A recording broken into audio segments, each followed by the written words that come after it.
सबसे पहले हम वर्ग और वर्गमूल को समझते हैं। स्क्वायर और स्क्वायर रूट क्या होता है। तो वर्ग क्या होता है, जब किसी भी संख्या को उसी संख्या से अगर हम मल्टीप्लाई करते हैं तो वह उसका वर्ग कहलाता है। जैसे अगर 2 दे रखा है, 2 का 2 के साथ मल्टीप्लाई करेंगे तो 4 आएगा, मतलब 2 का स्क्वायर, इसी को हम स्क्वायर बोलते हैं, वर्ग बोलते हैं। ऐसे ही अगर हम कोई नंबर ले लेते हैं 3/4, 3/4, अब 3/4 को फिर से इसी नंबर से मल्टीप्लाई करेंगे तो कितना आ जाएगा, 9/16। अब 9/16 है, इसका मतलब ये हुआ कि 3/4 का स्क्वायर 9/16 मिल रहा है। ऐसे ही 7 का स्क्वायर कितना हो जाएगा, 49। 8 का स्क्वायर कितना हो जाएगा, 64। 12 का स्क्वायर कितना, 144। 18 का स्क्वायर अगर हम ले लें तो 18 का स्क्वायर कितना मिल जाएगा, 324। तो यहाँ पर हम क्या देख रहे हैं कि हम उसी संख्या का उसी संख्या से मल्टीप्लाई कर रहे हैं और उसी को हम स्क्वायर बोलते हैं। ठीक, अब हम बात करते हैं वर्गमूल का। तो वर्गमूल क्या होता है कि जब किसी संख्या का वर्गमूल उसी संख्या से गुणा कर देने पर अगर वो संख्या प्राप्त हो जाती है तो उसी को हम वर्गमूल कहते हैं।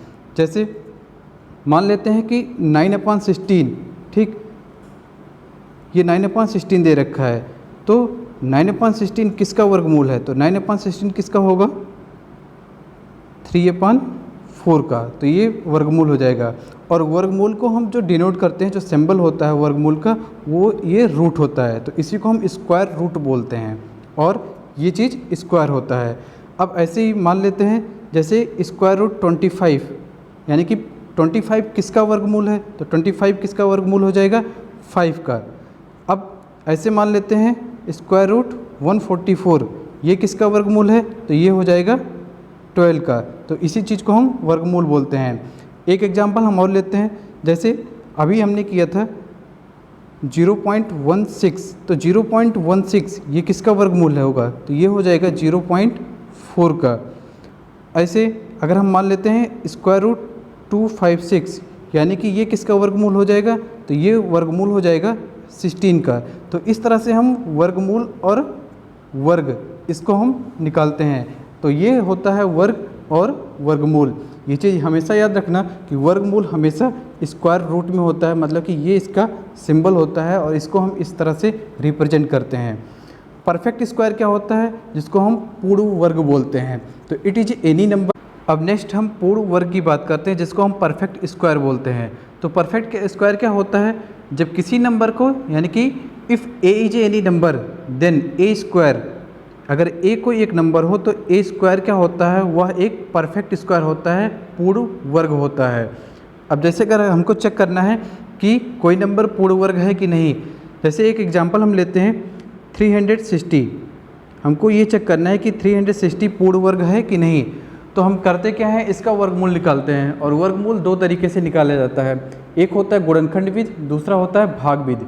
या तो हम गुणनखंड विधि से ज्ञात करते हैं या तो हम भाग विधि से ज्ञात करते हैं। तो 360 को हम यहाँ पर अगर हम वर्गमूल निकालेंगे तो इस तरह से निकालना शुरू करते हैं। इसको हम 2 से डिवाइड करेंगे, 2 से जब डिवाइड करेंगे तो कितना आ जाएगा, 180। वापस फिर ये 2 से डिवाइड होगा, जब ये फिर से 2 से डिवाइड होगा तो ये आ जाएगा 90। अब 90 2 से अभी भी डिवाइड हो जाएगा तो ये कितना आ जाएगा, 45। 45 2 से डिवाइड नहीं होगा तो इसको हम 3 से करेंगे, और जब 3 से करेंगे तो ये कितना आ जाएगा, 15। 15 3 से डिवाइड हो जाएगा और ये कितना आ जाएगा, 5, और 5 से डिवाइड होकर 1 आ जाएगा। अब हम इसको किस तरह से लिख सकते हैं, इसको हम क्या लिखते हैं, 2 × 2 × 2 × 3 × 3 × 5। वर्ग में हम करते क्या है, वर्गमूल जब निकालते हैं तो 2-2 का पेयर बनाते हैं, मतलब कि 2-2 नंबर का हम जोड़ा बनाते हैं। तो हम यहाँ पर देखेंगे एक तो पेयर ये बन रहा है 2 का, उसके बाद 3 का पेयर इसके साथ बन रहा है, और 5 अकेला बच रहा है और 2 अकेला बच रहा है, मतलब कि ये किसी के साथ जोड़े नहीं बना रहे हैं। तो अगर ये जोड़े नहीं बना रहे हैं, मतलब कि इनके पेयर नहीं बन रहे हैं, तो इस वजह से यह एक पूर्ण वर्ग संख्या नहीं होगा। ठीक, एक और एग्जांपल से अब हम यहाँ पर समझेंगे पूर्ण वर्ग यानी कि परफेक्ट स्क्वायर को। जैसे यहाँ पर एक क्वेश्चन दे रखा है 5400 यानी कि 5400 को चेक करना है कि ये पूर्ण वर्ग है या नहीं। तो चेक करते हैं हम 5400, इसको हम फैक्टराइजेशन करेंगे। जब फैक्टराइजेशन करेंगे तो ये लास्ट में जब भी 0 होता है या फिर कोई भी इवन नंबर होगा तो वो 2 से डिवाइड हो जाएगा। जब हम इसको 2 से डिवाइड करना शुरू करते हैं तो 2 से डिवाइड करेंगे, ये हो जाएगा 2700, अभी भी 2 है, से डिवाइड करेंगे और जब 2 से डिवाइड करेंगे तो 1350, लास्ट में 0 है, अभी भी 2 से डिवाइड होगा और जब 2 से डिवाइड करेंगे तो ये हो जाएगा 675, लास्ट में 5 है। जब भी लास्ट में 5 होता है तो वो 5 से डिवाइड हो जाता है। अब हम इसको 5 से डिवाइड करेंगे तो 5 से डिवाइड करने पर ये आ जाएगा 135 और वापस फिर से 5 से डिवाइड करेंगे तो ये हो जाएगा 27 को हम 3 से डिवाइड कर सकते हैं। तो ये 27 को हम 3 से डिवाइड करेंगे तो ये हो जाएगा 9 3 जा 27 और 3 3 जा 9, 3 1 जा 3। अब हम इसको पेयर देखते हैं कि किसके किसके साथ पेयर बन रहा है और किसका पेयर नहीं बन रहा है। तो पेयर जब चेक करेंगे तो 2 इस 2 का साथ पेयर हो रहा है, इसके 5 के साथ पेयर हो रहा है और इस 3 के साथ पेयर हो रहा है। यहाँ पर हमको क्या मिल रहा है कि अकेला 2, एक ये बच रहा है और एक ये 3 बच रहा है, जिससे हमको ये पता चलता है कि ये जो नंबर दे रखा है ये एक पूर्ण वर्ग नहीं है। अगर पूर्ण वर्ग हमको इसको बनाना है तो पूर्ण वर्ग बनाने के लिए हमको एक 2 यहाँ पर चाहिए जो इसके साथ पेयर बना ले और एक 3 यहाँ पर चाहिए जो इसके साथ पेयर बना ले। तो इस तरह से ये पूर्ण वर्ग संख्या हो जाएगा। अभी तक हम पूर्ण वर्ग चेक कर रहे थे कि कौन सी संख्या पूर्ण वर्ग है और कौन सी संख्या पूर्ण वर्ग नहीं है। नॉर्मली जो क्वेश्चन पूछे जाते हैं, क्वेश्चन ये होते हैं कि कोई भी संख्या दी होती है और उस संख्या का हमको वर्गमूल निकालना होता है। अब 2 तरीके से हम वर्गमूल निकालते हैं, एक गुणनखंड विधि होती है और एक भाग विधि होती है। तो वहाँ पर लिखा होता है कि इस विधि द्वारा, या फिर नॉर्मली ऐसे ही पूछ लिया जाता है कि वर्गमूल ज्ञात कीजिए। जैसे कि मान लेते हैं कि एक संख्या दे रखा हुआ है 17,424, इसका हमको वर्गमूल निकालना है। तो जब वर्गमूल निकालना है तो हम इसको फैक्टराइजेशन करते हैं, मतलब कि जैसे हम एलसीएम निकालते हैं सेम प्रोसेस वही करते हैं। तो हम इसको 2 से डिवाइड करेंगे, 2 से जब डिवाइड करेंगे तो ये हमको मिल जाएगा 8 2 जा 16 और ये 7 2 जा 14 और 2 1 जा 2 और ये हो जाएगा 2 2 जा 4। मतलब कि जब हमने इसको 2 से डिवाइड किया तो हमको ये मिल गया। वापस फिर से इसको हम 2 से डिवाइड करेंगे और 2 से जब डिवाइड करेंगे तो ये हमको मिल जाएगा 4 3 5 6। फिर इसको हम 2 से डिवाइड करेंगे तो 2 से डिवाइड करने पर ये हमको मिल जाएगा 2 1 जा 2 178। इसको हम फिर से 2 से डिवाइड करेंगे तो 2 से जब डिवाइड करेंगे तो ये हमको मिल जाएगा 1089। अब 1089 ये 2 से डिवाइड नहीं होगा तो 1089 को हम 3 से डिवाइड करेंगे, 1089 इसको हम 3 से डिवाइड करेंगे। तो जब 3 से डिवाइड करेंगे तो ये हमको मिलेगा 363 और नेक्स्ट जो मिलेगा फिर से हम 3 से डिवाइड करेंगे तो ये हमको मिल जाएगा 121 और 121 जो होगा वो 11 से डिवाइड होगा और 11 1 जा 11, ये पूरा कंप्लीट हो जाएगा। अब हम इसको देखते हैं कि इसका वर्गमूल क्या होगा, मतलब कि 17,424 जो ये दे रखा था इसका वर्गमूल क्या होगा। तो हम वर्गमूल चेक करने के लिए देखते क्या हैं कि इसको पेयर को ढूंढते हैं, मतलब कि जोड़ के ढूंढते हैं। तो इस 2 का इस 2 के साथ पेयर बन रहा है, इस 2 का इस 2 के साथ पेयर बन रहा है और इस 3 का इस 3 के साथ पेयर बन रहा है, इस 11 का इस 11 के साथ पेयर बन रहा है। मतलब कि यहाँ पर सारे जोड़े बन रहे हैं, सारे जोड़े बनने के मतलब ये हुआ कि ये तो एक परफेक्ट नंबर हो जाएगा। ठीक, परफेक्ट। अब हम क्या करेंगे, जो जोड़े बनते हैं उन्हीं जोड़ों का हम मल्टीप्लाई करते हैं। तो 1 2 और ये यानी कि 2 इंटू 2 इंटू 3 इंटू 11। ठीक, अब इसको हम मल्टीप्लाई करके ये देखते हैं कि मल्टीप्लाई करने पर ये कितना आया। तो चेक करते हैं मल्टीप्लाई करने पर कितना आएगा।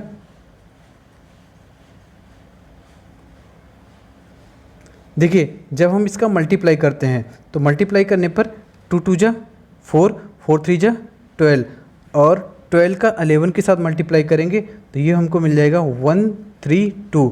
मतलब ये कि हमने जब वर्गमूल निकाला 17,424 का तो हमको आंसर कितना मिला 132। तो ये गुणनखंड विधि होती है और इसी तरह से हम गुणनखंड विधि द्वारा किसी भी नंबर का वर्गमूल निकालते हैं। जैसे मान लें एक नंबर दे रखा है 47089, इसका हमको वर्गमूल निकालना है। तो अगर हमको इसको वर्गमूल निकालना है तो हम क्या करते हैं, इसको हम वर्गमूल निकालने के लिए इसका फैक्टराइजेशन करेंगे और फैक्टराइजेशन कुछ इस तरह से करते हैं 47089। इसको जब फैक्टराइजेशन करेंगे तो देखना ये कटेगा किससे, 2 से नहीं कटेगा, 3 से भी नहीं कटेगा, तो हम इसको चेक करते जाएंगे और ये कटेगा किससे, 7 से। जब हम इसको 7 से डिवाइड करेंगे तो हमको मिलेगा 6727।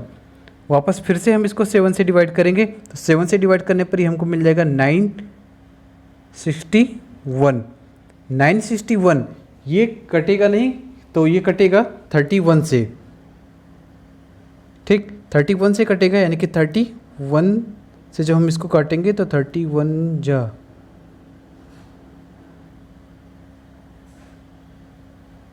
ठीक, ये मिल जाएगा और 31 1, तो ये हमको मिल गया 7 × 31।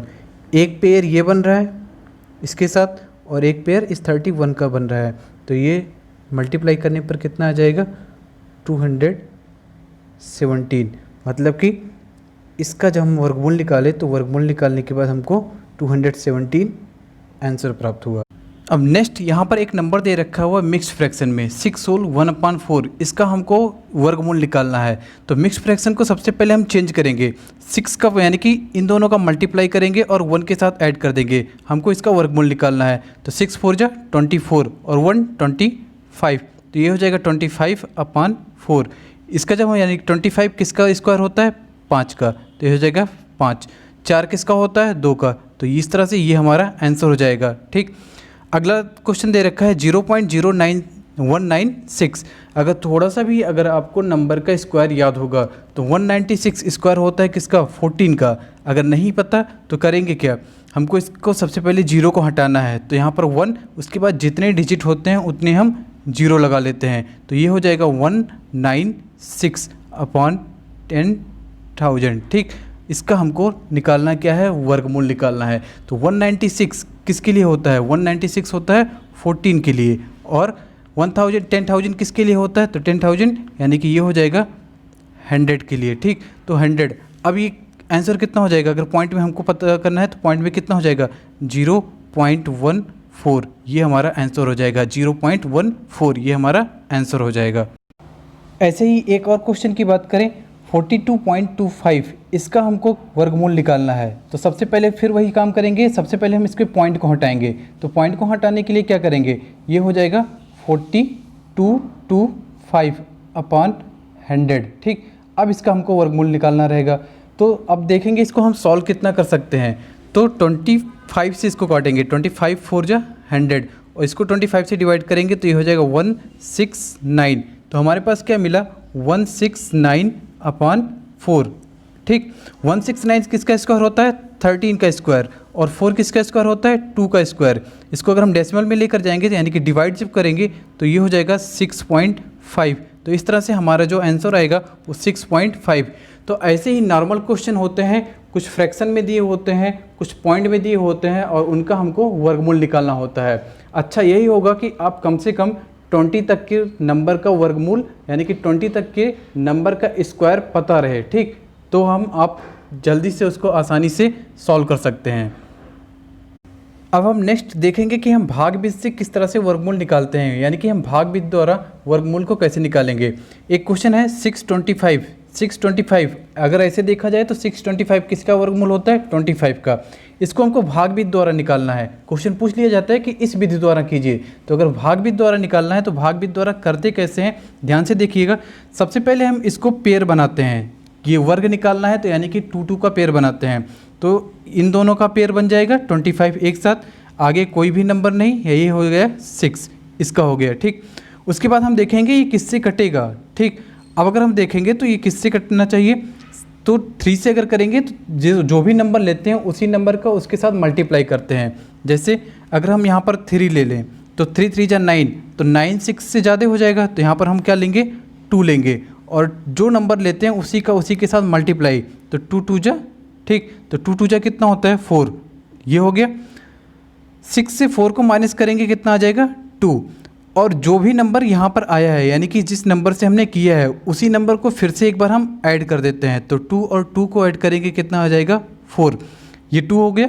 अब ये जो 2 नंबर बचे हैं इनको हम वापस नीचे ले लेते हैं, तो ये हो गया 25, यहाँ पर 4।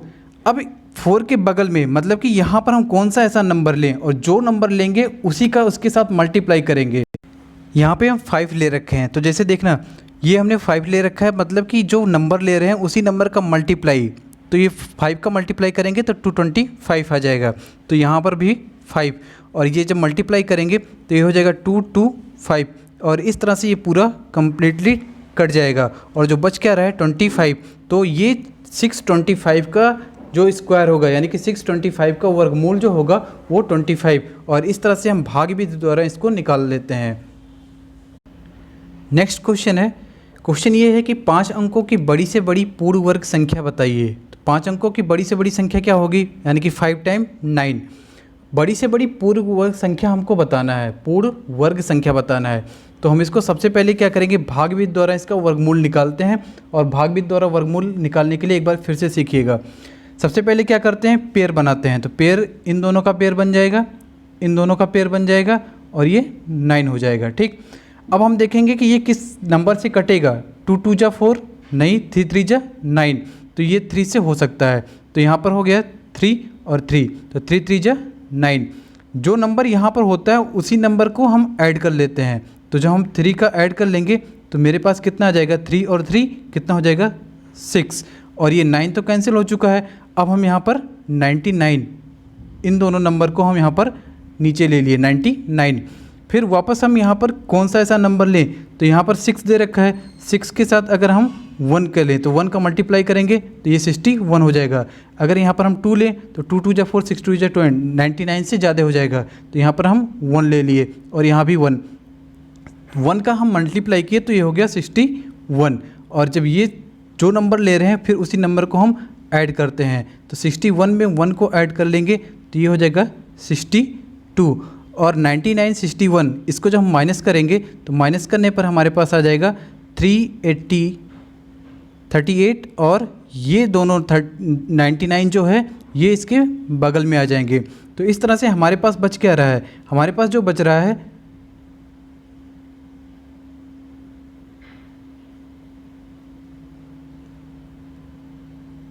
तो इस तरह से हमारे पास बच क्या रहा है, हमारे पास बच रहा है 380, तो इस तरह से हमारे पास बच क्या रहा है 3899।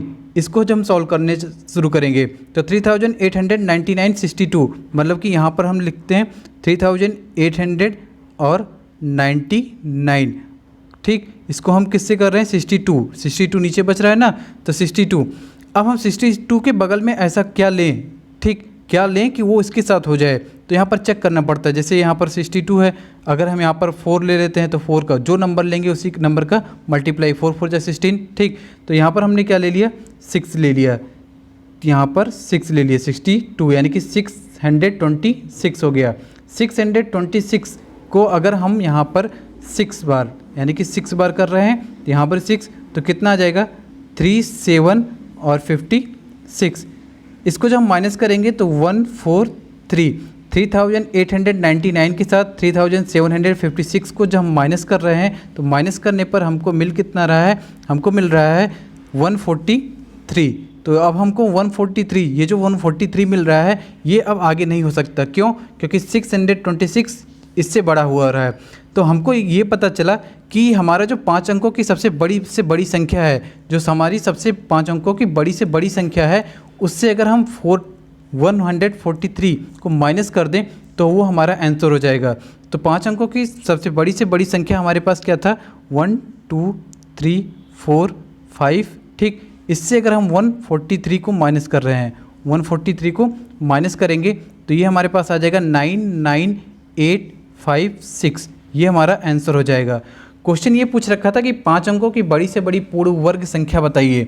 तो ये पूर्ण वर्ग कब होता है? जब वही नंबर परफेक्ट स्क्वायर, यानी कि परफेक्ट स्क्वायर को हम पूर्ण वर्ग बोलते हैं। तो ये 143 इसके पास ज़्यादा हो रहा है, ठीक, तो इसको हम माइनस कर देते हैं। माइनस करने पर ये हो जाएगा, ये जो हमको मिल रहा है ये हमारा पूर्ण वर्ग हो जाएगा। एक क्वेश्चन और देखिएगा, इसको भी हमको इसका वर्गमूल निकालना है। क्वेश्चन क्या है? 17161, इसका हमको भागविध द्वारा वर्गमूल निकालना है। तो भागविध द्वारा हम करते क्या हैं, पेयर बनाना शुरू करते हैं, जोड़े बनाते हैं। तो इन दोनों का जोड़ा बन गया, इन दोनों का जोड़ा बन गया और ये बच गया, ठीक। अब इसको हम सॉल्व करना शुरू करते हैं। तो ये 1 1 जा 1, यहाँ पर 1 हो गया। उसके बाद जो नंबर यहाँ लिए 1 को हमने ऐड कर दिया, ठीक। तो ऐड करने पर कितना हो गया, यहाँ पर 1 कैंसिल हो जाएगा, तो ये हो जाएगा 2, ये तो कैंसिल, यहाँ पर कुछ नहीं बचा, और ये 71 नीचे आ जाएगा, तो ये हो गया 71। अब 2 के साथ कौन सा नंबर लें? तो अगर हम 2 के साथ 2 का मल्टीप्लाई करते हैं तो 2 2 जा 4, 2 2 जा 4, 2 2 जा 4, 44। तो ये तो बहुत कम है, तो यहाँ पर हमने 3 लिया, तो यहाँ भी 3, और जब 3 ले लिए तो 3 का जब मल्टीप्लाई करेंगे, यानी कि 23 के साथ अगर हम 3 का मल्टीप्लाई करते हैं तो कितना हो जाएगा, 69, ठीक। अब 69 जो आ रहा है इसको हम माइनस करेंगे, माइनस करने पर कितना बचेगा, 2, और ये 61 जो है इसके हम बगल में नोट कर लिए। जो नंबर लेते हैं उसी नंबर को ऐड करते हैं, ठीक। तो यहाँ पर हमने 3 को ऐड किया, तो ये कितना हो जाएगा, 261, और ये 261, तो यहाँ पर क्लियर है कि हमको यहाँ पर 1 टाइम्स होगा, ठीक, 1 टाइम्स, और ये यहाँ पर भी 1 टाइम्स, तो 261। तो इस तरह से ये पूरा कैंसिल, और हमारे पास आंसर क्या आ रहा है, आंसर जो आया वो 131। तो ये 131, ठीक, स्क्वायर हो जाएगा 71,161 का, जो हमारे पास जो क्वेश्चन था उसका ये आंसर हो जाएगा।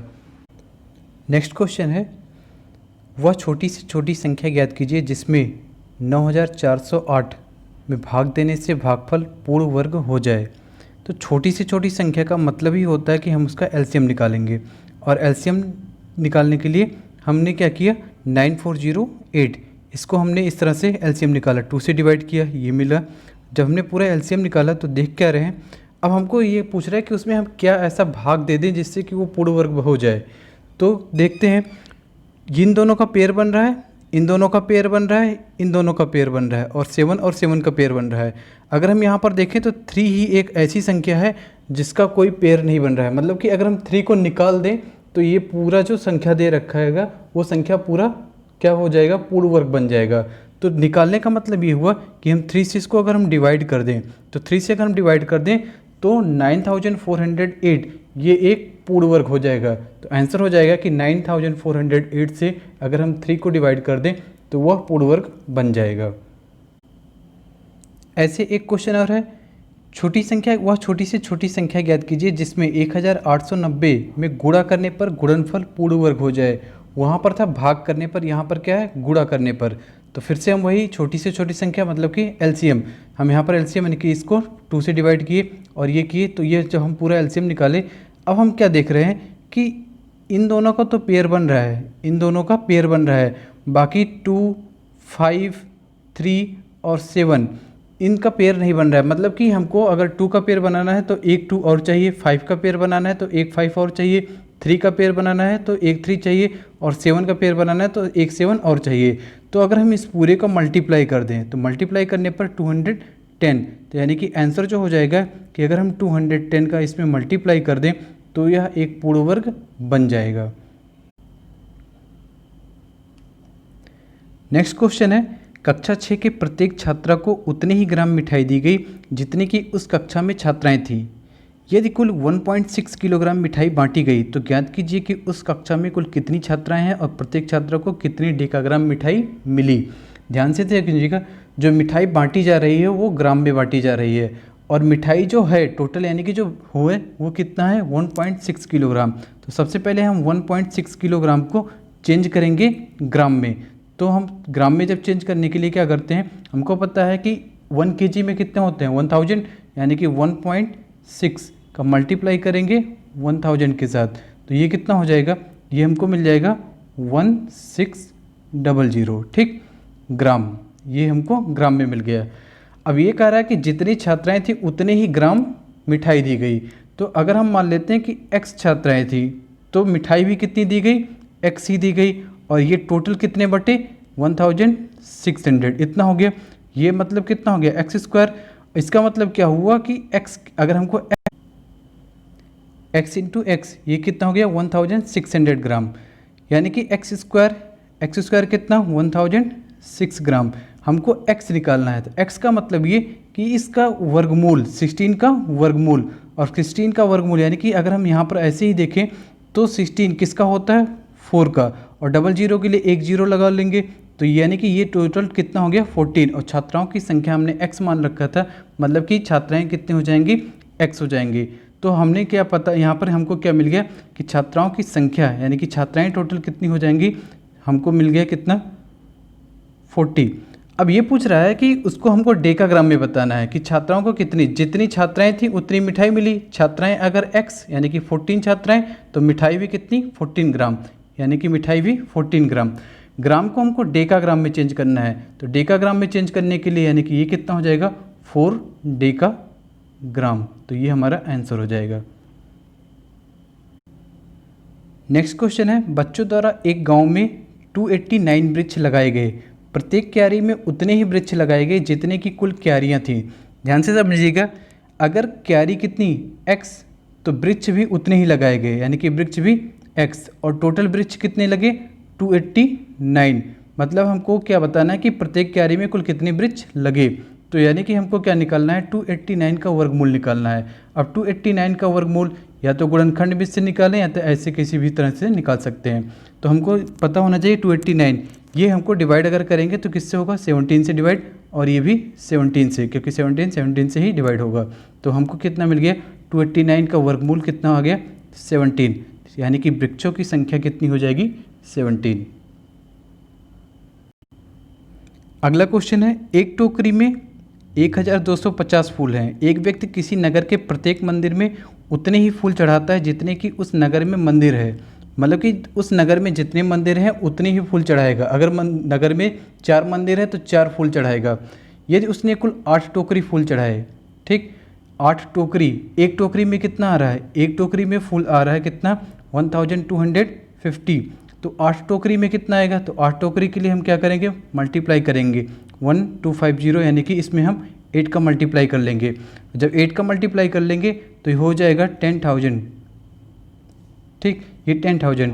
अब हमको ये पूछ रहा है कि यानी कि टोटल कितने 10,000। अब हमको ये पूछ रहा है कि अगर मंदिर x तो फूल भी वो x चढ़ाएगा, तो x स्क्वायर इक्वल टू 10,000, तो यानी कि x बराबर कितना 10,000 किसका वर्ग होता है 100 का, तो आंसर हमारा कितना हो जाएगा 100।